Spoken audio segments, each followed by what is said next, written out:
The Grief Recovery Method program is different from other programs that might deal with grief. Sometimes there are drop-in sharing times where people discuss their sorrows or how they're coping. There's a place for all of that. The Grief Recovery Method is different in that it's structured. For 8 weeks, there's a beginning and there's an end.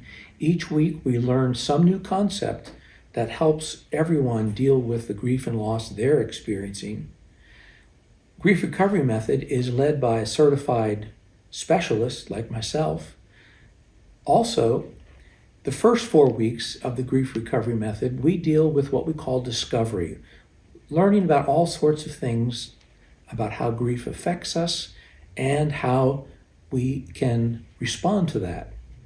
We learn about things like the myths that many people use to cope, but that don't really help in the long term. After the weeks of discovery, we move on to 4 weeks of actual recovery work. Because this is the Grief Recovery Method, we use the handbook produced by the Grief Recovery Institute.